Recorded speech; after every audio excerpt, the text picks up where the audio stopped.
We're in a part 4 of our series called The Secrets of Joy. And one of the things I've been reminding you of that we spent the first 2 weeks kind of establishing and building up was this idea of the joy pie. That there's more to joy than just praying for joy or just wishing for joy or having a better attitude. That actually joy is a holistic thing that includes our bodies. There's a biological aspect to it. There's a surroundings aspect, the relationships around you, whether you live in extreme poverty or in some nation that's war-torn, that has something to do with your joy. And then there's the how we live piece, which is where we have the most control. That's where we can make choices, how we live, how we view things, all that sort of thing. And this is where we've been spending the last couple of weeks and where we'll spend the rest of this series is in the how we live piece of joy. And so today what I want to do is we're going to actually dive deep into Ecclesiastes chapter 2. Because Ecclesiastes chapter 2 has a whole bunch of incredibly wise, divinely inspired things to say about joy and the connections between pleasure and joy and accomplishments and joy. So that's what we're going to dive into today. Deep dive into Ecclesiastes 2. So, starting in verse 1. The writer of Ecclesiastes, who by the way is not Solomon, but is someone writing from the perspective of Solomon. All right? But anyway, the writer of Ecclesiastes, and we can think of it from the perspective of Solomon, says, I said to myself, come now, I will test you with pleasure to find out what is good. All right? So he wants to test out what is a good, satisfying, or joyful life. And he's going to test out pleasure. I'm going to chase pleasure and see how happy, how satisfying a life that can give me. All right? And then he's going to give away the ending right off the top. No suspense. Okay? It's not like he doesn't draw out the suspense, and then at the end of the chapter you finally find out, oh, it doesn't give any. No, he says, but that also proved to be meaningless, and now he's going to spend the chapter sort of fleshing that out. All right, but before we follow him fleshing this out, we first need to think a little bit about what pleasure means, because there is actually a lot of different kinds of pleasure. Some of them are better than others.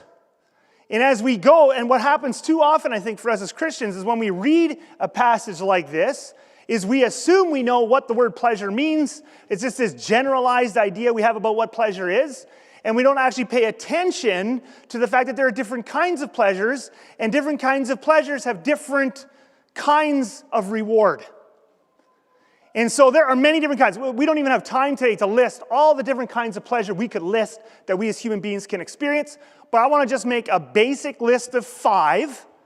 And then after we make that basic list of 5, we're going to read through the rest of Ecclesiastes chapter 2, and we're going to pay attention what kind of pleasure, when he says it turns out to be meaningless, what kind of pleasure is he talking about?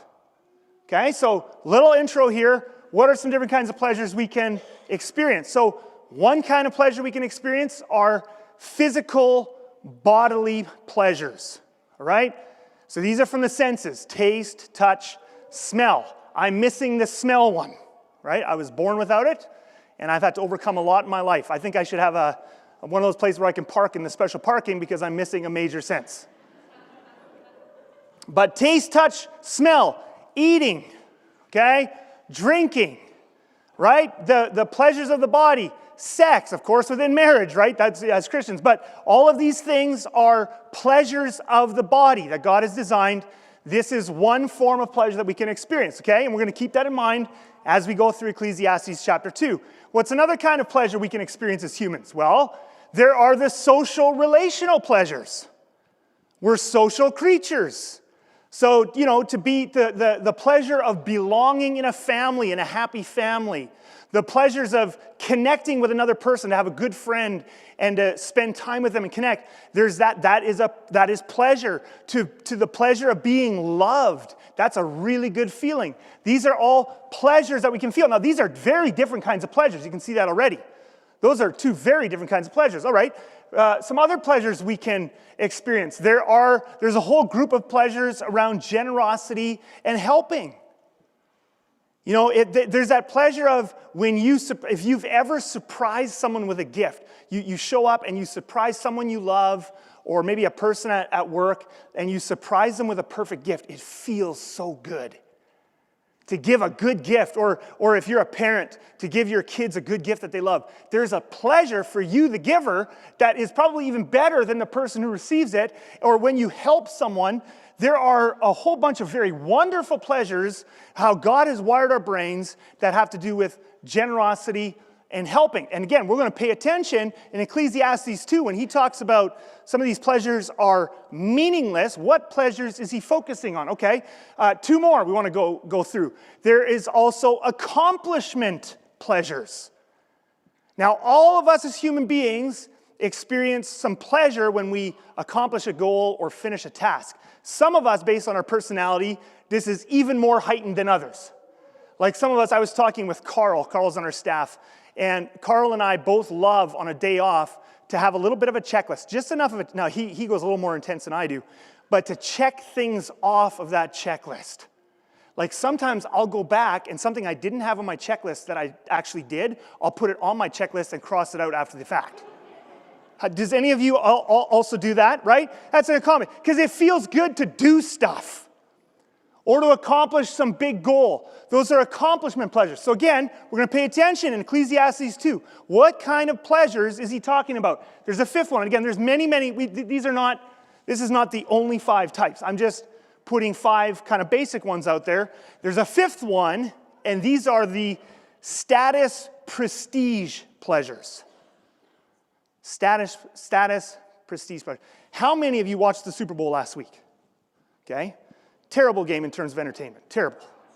I mean, even if you're an Eagles fan, like that just was no fun when it's just a blowout, okay? Okay, but how many of you noticed? So Tom Brady was one of the commentators. How many of you noticed that he was wearing a very flashy watch? Okay, so Tom Brady was on before the game. So those of you who watched, so Tom Brady's on for the game.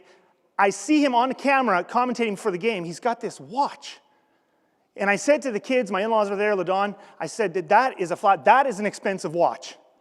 Well, a couple of days later, I see an article. Okay, I just got to put it up there for you to see. Okay, so he borrowed my watch. And I don't wear this one at church. It's not good for the tithing. But anyway, very demotivating. Okay, that watch, $740,000 American. Yeah. So, wow, okay. That's our entire building fund he's wearing around his wrist. Okay, so now, for $740,000. Now, again, first of all, I just want to say this. We're not judging Tom Brady. I mean, it fits in his budget. The guy's worth hundreds of millions of dollars. If he wants to buy a nice watch, he can. But what would cause someone to buy a $740,000 American watch? It's not comfort or looks. I mean, if you want comfort and looks, for $400 or $500, you can get a decent watch. I mean, I'm not saying you got to go $15 at Canadian Tire, okay? Some of you are happy with that. Oh, $25, I splurged. For $400 or $500, you can get a perfectly comfortable, maybe even $1,000. You say, okay, even $1,000, you can get a super comfortable, good-looking watch. For $740,000, it's not 740 times more comfortable or tells better time. The only reason you wear a watch, and again, I'm not judging the guy. He's got hundreds of millions of dollars. I'm sure he's also generous. I mean, whatever, okay? So we're not going to judge him. The point is, you wear this for one thing and one thing only. Status. It's a flex. That's what the young people would say, right? It's a flex. Okay? That's a big flex. Okay, so status and please. Now, of course, that also feels good. Like, let's not pretend it doesn't feel good to have a little bit higher status. We are comparing creatures, and it feels good when we feel like we're ahead of the people around us. I'm not saying that's a good thing, but it does feel good. All right? So now, let's go back to Ecclesiastes chapter 2, and let's pay attention. What kinds of pleasures is the writer of Ecclesiastes focusing in on when he said that pleasure is empty? So, first, verse 3, I tried cheering myself with wine and embracing folly. Okay? So he experimented with drinking to the point of drunkenness. All right? past the buzz to the place. I can't describe it too well. Anyway, let's keep going. Awkward. Physical body pleasure. What kind of pleasure is this? Physical bodily pleasures. Right? Drinking, senses. Right? Feelings. Now, he's partying all the time. He's doing all this drinking. My mind's still guiding me with wisdom. In other words, he's analyzing. So after he wakes up in the morning, he's going, is this a better life? Is this a more joyful, satisfying, fulfilled life, right? He's asking himself this question. I wanted to see what was good for people to do under heavens during their few days of life. It's an experiment. So he's experimenting with some physical bodily pleasures. What other things is he experimenting with? I amassed silver and gold for myself in the treasure of kings and provinces. What kind of pleasure is this that he's amassing here? This is status and prestige. All right? Solomon was, he was the most successful of the successful in his day. He was like the Michael Jordan in basketball or the Wayne Gretzky of hockey. He was the most successful, and he dabbled in that. Of course, it feels good to have status and prestige. So he said, I'm going to chase that. I'm going to flaunt it. And again, sometimes, now here's where I have to bring this home just a little bit before we move on. Sometimes I think, as us kind of more normal average folk who don't wear $700,000 watches, we think status and prestige, that's what rich people do. Never mind, by the way, the fact that 90% of the world would look at us in here and say, we're the rich ones. And they would look at our $300 watches and go, what would you do with a $300 watch? Right? It's always just a matter of comparing.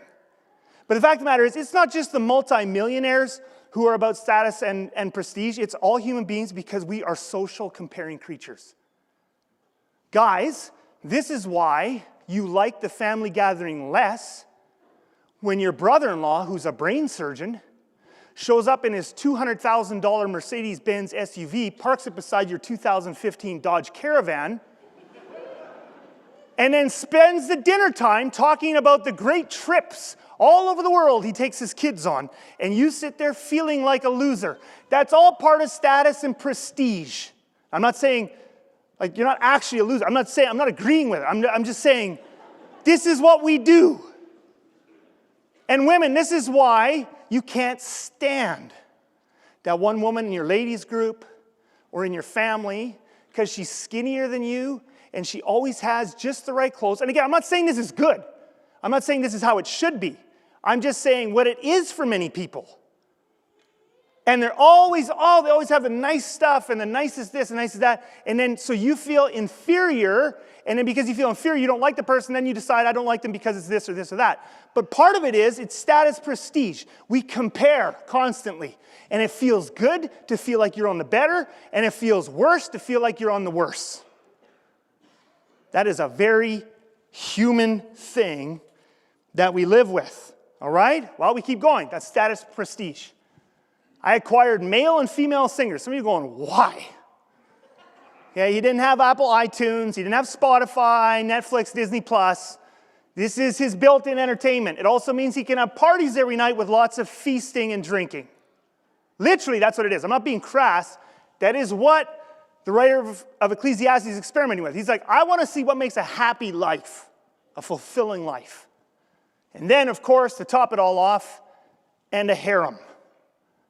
Okay, so he had, for those of you again who don't know what that is, he had himself a group of women for the purpose of having sex. You say, oh, don't be so crass. I know, it's in the Bible. I'm just telling you what's there, all right? I'm not saying it's good. He explored everything when it came to physical bodily pleasures and status and prestige. But that's what I want you to notice here. That's to sum up this chapter. There's actually a third one, but we'll get there in just a couple minutes. But so far what we've seen here is two kinds of pleasures he's focusing on. He's not focusing on deep human connection and relationship or generosity, because those are things that give pleasure as well. He's focusing on physical bodily pleasures and status prestige pleasures, and his conclusion is very clear. Right from the beginning, he says, I'm going to come now, I will test you with pleasure, these kinds of pleasures, to find out what is good, but that also proved meaningless. He said, I found that these two pleasures cannot fulfill your life. Now, this is where sometimes as Christians, though, we go too far, and then it's like we say, well, all pleasures are bad.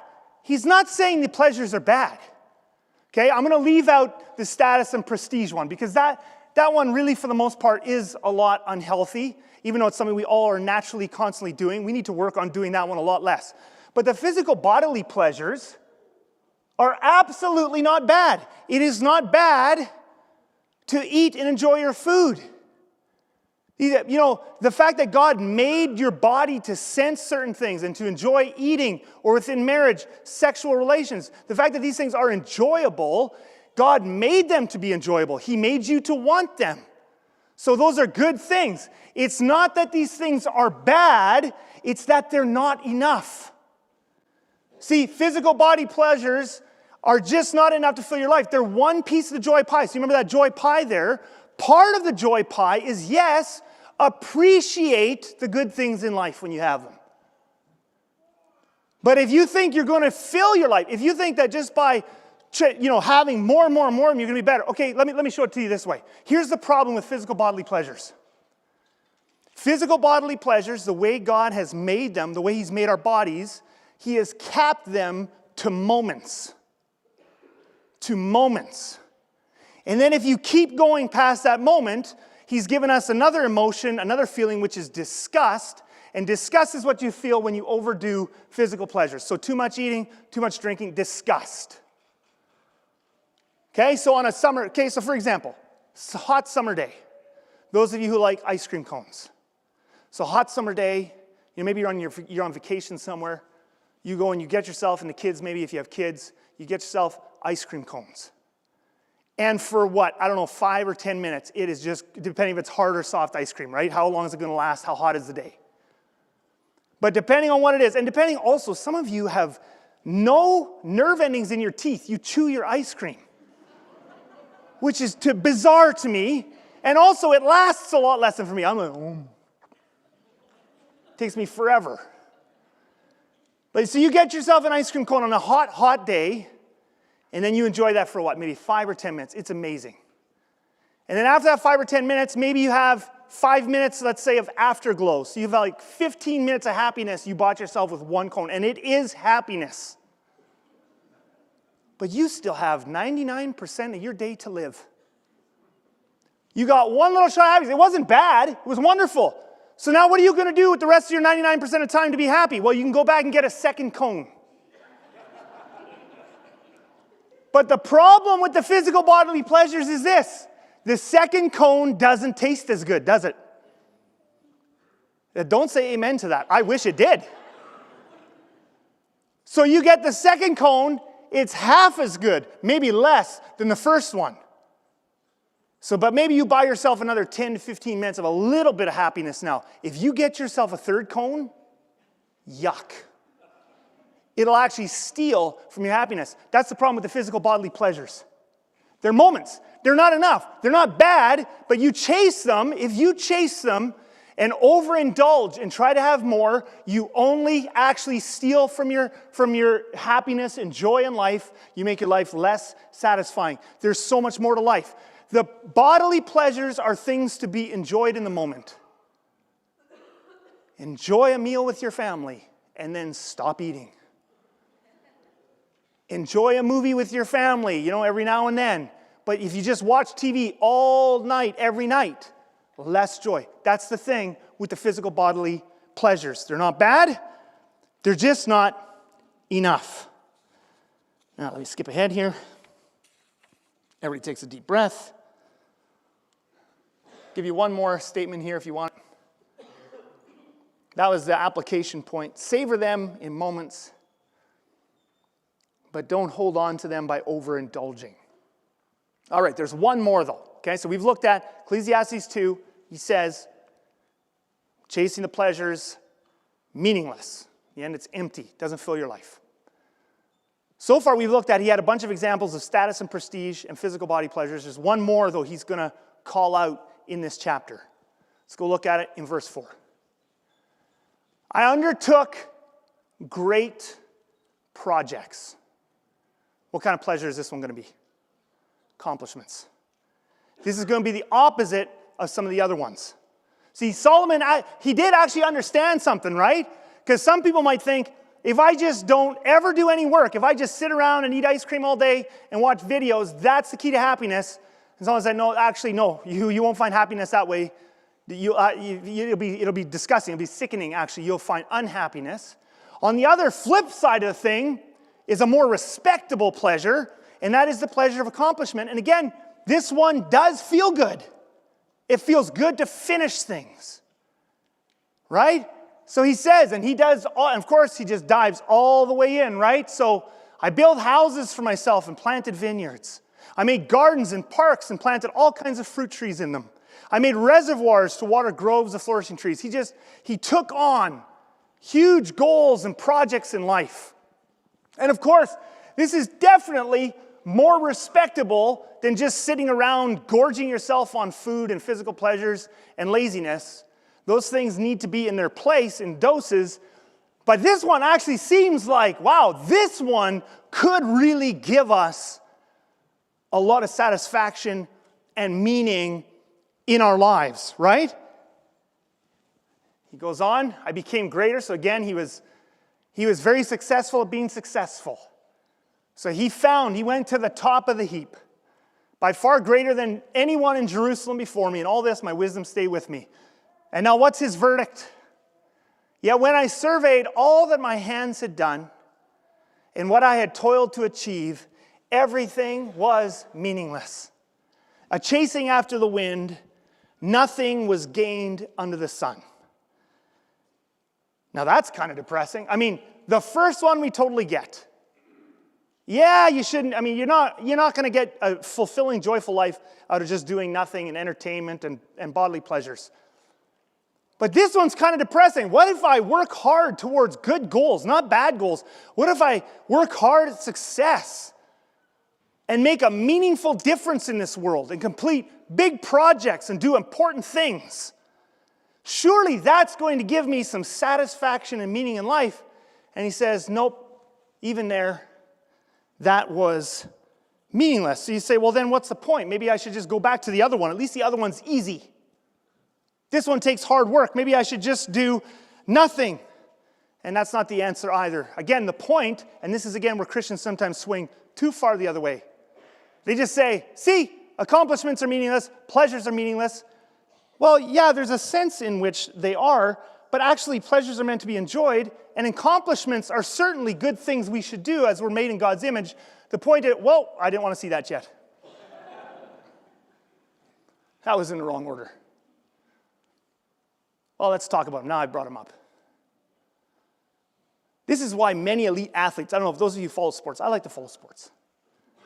If you follow sports, one of the things you've probably heard if you followed it for any amount of time is something that's common among very elite athletes is often after they reach the pinnacle of success, after they finally win the championship, their whole career they pursue, whatever excellence in whatever sport. When they finally reach that pinnacle, they get to that place, they win the championship. And afterwards, and of course in the moment it feels amazing. You see them celebrating on the field. You see them, or with their teammates. And it's very exciting. There's a whole release of joy and energy and all that sort of stuff. But in the aftermath of it, you often hear of these elite athletes, once they've reached the pinnacle, afterwards they feel empty. It's like, is that all there is? One of the most incredible athletes of all time, Michael Phelps, right? So I'm sure most of you can remember if you're at all, more than like 15 years old or something. Michael Phelps is like probably the greatest Olympian ever. He won, I think, in total 28 medals. I mean, think of how elite you have, 23 of them were gold. Think of how elite you have to be in any sport to win one medal. Think of how elite you have to be to even be good enough to go to the Olympics. This guy didn't just go to the Olympics, he went to the Olympics multiple times and won 23 gold medals. In 2008, I remember watching these Olympics, because we like the Olympics in our family, but in the 2008 Olympics, he probably accomplished one of the greatest athletic, individual athletic feats of all time. He won 8 gold medals in a single games. And after every gold medal, you watch him, he broke a ton of records. I think in his career he broke 30 records, somewhere around there. And after every time he breaks a record, every time he wins a gold medal, you see him celebrating in the pool. He's pumped, all sort of stuff. Then I read an interview, and he actually did a number of these over the years. We talked about how in the aftermath, there's a whole CNN article, I was reading it, and it's actually headed, Michael Phelps, I'm extremely thankful I did not take my life, where he talked about how after every single Olympics, every single one, including 2008 when he won his 8 gold medals in one Olympics, he had like a week or two high, like just, this is incredible, I've reached the top of the world. And then after that, absolute darkness, depression, emptiness. Why? He gets to the top, puts in thousands and thousands of hours. Like to get to the top pinnacle of your sport, the thousands of hours of sacrifice and hard work and toil, pressing. Why? To reach this goal of winning these gold medals. And then you get there, and at the end, you feel good for like a couple of days, a couple of weeks. It's not that the accomplishment is bad. It's just like the pleasure one. It doesn't last long enough. So you do all this work, you do 4 years of work, and then it's done. I mean, this is so common. I'll just show one more. Again, I like sports, but this is Kevin Durant. He's one of the best basketball players of the last 20 years, one of the top scorers the NBA has ever seen. After he won his first championship, he thought, it's going to be amazing. He's partying with his team in the dressing room. A couple weeks later, he is doing so bad mentally, he reaches out to Hall of Fame, a Canadian guy actually, Steve Nash, and actually has Steve walk alongside of him for about a year. This is what Steve Nash said in the aftermath. He said about Kevin Durant, he said he didn't have a great summer. He was searching for what it all meant. Like all his life, he thought, once I get there, once I get to the top, I'm doing all this work, I got all this talent ability, once I get there, it's going to be amazing. And then he got there, and he thought a championship would change everything, and found out it doesn't. He was not fulfilled. And there's story after story like this. And actually, it's kind of sad. But it's not just athletes. How many of us put off joy to some point in the future? And then we work really hard towards something. When I earn that scholarship, when I finish that degree, once my business gets to X amount of money, or once I purchase that, then I'm going to be happy. So you work, years, months, whatever it is, you get to the top, and it does feel amazing. You never see these guys just go, oh, like in the moments after they win, there's elation, there's excitement. The problem is, it does not last. You get to the top of the mountain, and that top of the mountain feeling only lasts days, maybe weeks, but it might have taken you months or years to get there. So again, accomplishments are not bad. Chasing goals is not bad. That is not the answer, and sometimes Christians talk that way. Part of being made in God's image is, the answer to this problem is not that you go home and just do nothing. As human beings, we're made to take on big things. We're made to set goals. We're made to reach for things. But the point is, more is needed. Accomplishments and goals are wonderful things to work for, but they're just one slice of a joyful, satisfying, fulfilled, godly life. All right? So then what is the answer? Does Ecclesiastes 2 only ask questions, or does it have any answers? Well, the beautiful thing is, in God's inspired word, that the writer of Ecclesiastes has actually baked an answer into this whole chapter. And the first time he comes to it, he actually almost hits it almost offhand. But we find it in verse 10. My heart took delight. Now, first of all, we just got to stop there. This guy's been moaning about how there's no delight in anything. So now finally, in verse 10, we get to, my heart took delight. Okay, so what can you find delight in? Mr. Ecclesiastes. What did Mr. Ecclesiastes' heart actually take delight in? Well, he says it next. In all my labor. What? That what? I thought you just said, all the accomplishments and the hard work and the goals and the championships is empty. And then he goes and contradicts himself. He said, my heart took delight in all my labor. What's going on here? And this was the reward for all my toil. Okay, so let me get this straight, Mr. Ecclesiastes. The reward for all your hard work is that you enjoyed your work. Yes. Say, what in the world is going on here? Let me put it like this. If you want, according to the writer of Ecclesiastes, and this would be God's word, so we think God understands how he made us and how to do life. According to the writer of Ecclesiastes, one of the main keys to finding joy is to find joy in the day-to-day process of working towards your goal. See, let's just do a little math. Let's say, we're just using easy numbers here. Let's say you have to work really hard. You have a goal. Maybe you play sports or something. Like you're a professional athlete. And you train for 1,000 days. You work really, really hard. So it's several years. Let's say 1,000 days. You work for 1,000 days to reach the pinnacle of your sport. And at the end of the 1,000 days, it feels so good. And you get 7 days of glow from that. You get 7 days of like, wow, that was amazing. You put in 1,000 days of toil. And you hated every day of toil. And you got 7 days of joy. That is not a good ROI, those of you who are business people. Is that a good return on investment? 1,000 days of misery for 7 days of joy. According to Ecclesiastes, that's empty. So actually, under the inspiration of the Holy Spirit, who knows how he made us and knows how we work, he says, actually, there is a radical different way to look at joy.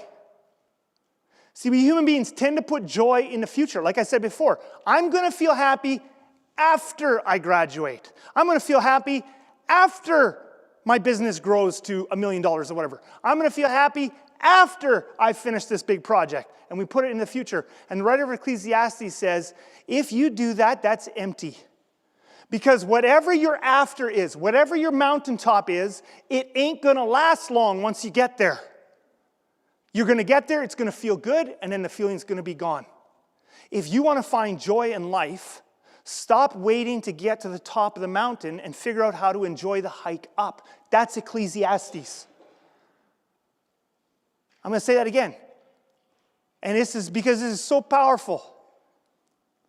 The writer of Ecclesiastes is saying, if you want to have a joyful, satisfying, fulfilling life, stop waiting for the mountaintop, the end of whatever it is you're waiting for to feel happy, because that won't last long.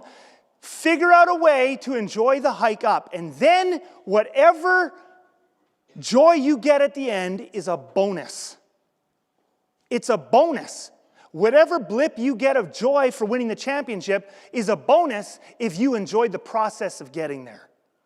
Find joy in the day-to-day process of working towards your goals. That's Ecclesiastes. My heart took delight in all my labor, and this was the reward. The reward was that I enjoyed the 1,000 days going up the mountain. And then at the end, I got to get at the top, and I got to take in the view, and that was amazing too. The finish is a bonus. So then, Ecclesiastes 2 sums all of this up in a beautiful and famous conclusion. He says this. Whoa, that was me. A person can do nothing better. So this is his big conclusion, his joy conclusion. A person can do nothing better than to eat and drink. So he said, what? I thought he said physical pleasure was empty. Yes. If all you chase is physical pleasure, it's empty. But in the meantime, God's given you a physical body. Don't chase it. Just be present and enjoy it. Enjoy mealtime with your family.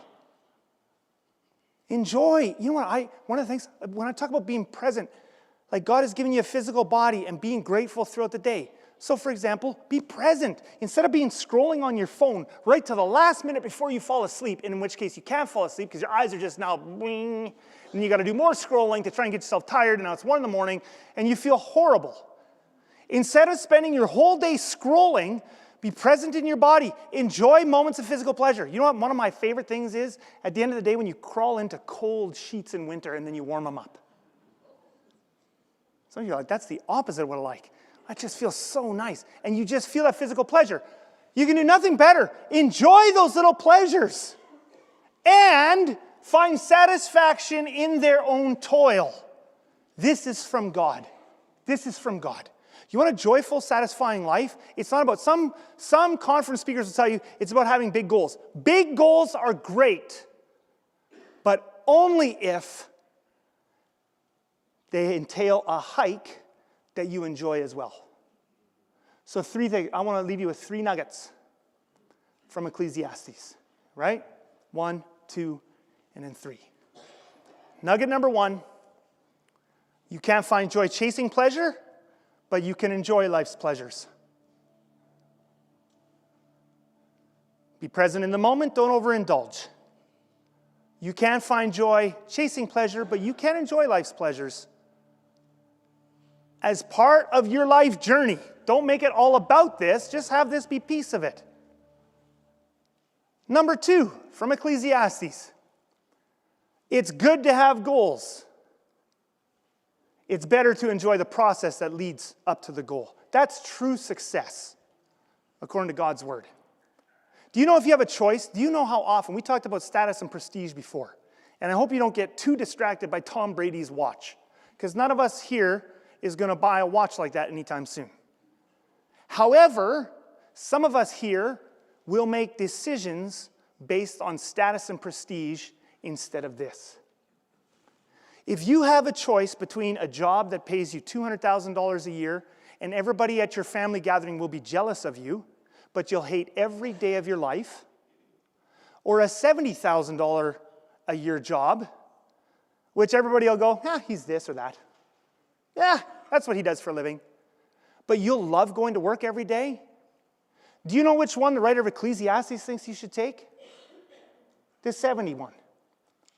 Now, if you like what you do for the $200,000 one, but don't do it because of the prestige, because you're only going to see your family at Christmas anyway. Like just a fleeting moment of pleasure. Enjoy the rest of your year. It's good to have goals. It's better to enjoy the process that leads up to the goal. And thirdly,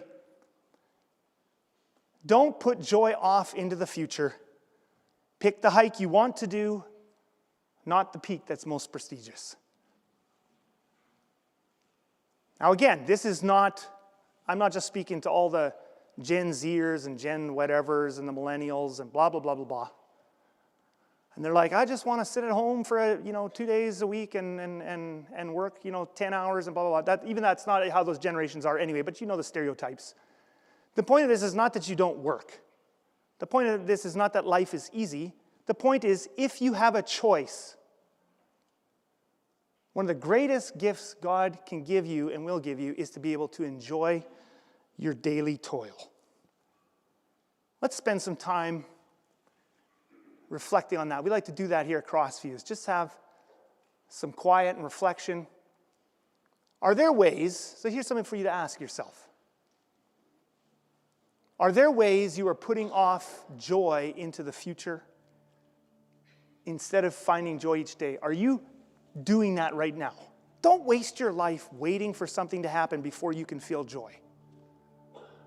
Stop waiting for that thing 1 year, 2 years from now, 3 years from now, and say, okay, when that comes, that's my bonus. But in the meantime, stop waiting for your vacation to feel joy. When it comes, that'll be a bonus. But in the meantime, what am I doing now? How am I finding joy today? Are there areas of your life where you are choosing status and prestige over joy? Now, I'm not talking about you have to pay the bills. I'm not talking about everybody doesn't get to do a job that they absolutely, totally love. I know that's just not reality. You have to pay the bills. That's just, the bottom line is that. But once those bills are paid, are there areas of your life where you are choosing status and prestige over joy? Why don't you bow your heads with me and close your eyes?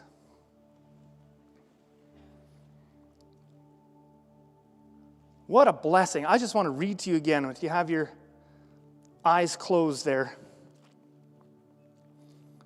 I want to read to you from Ecclesiastes chapter 2, verses 24 and 25. There is nothing better for a person. Think about that. This is the Bible.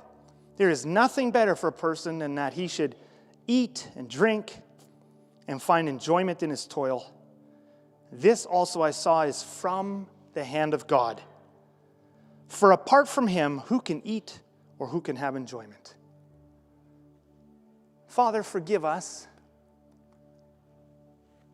for where we've made this too complicated. We've gotten confused between status and prestige and comparing to others. We've gotten confused between that and the simple joys of just finding joy in our day-to-day and in you. Help us to become more simple, humble people. The mountaintops are the bonuses. May we get good at gratefully enjoying the hike up. In Jesus' name we pray. And all God's people said,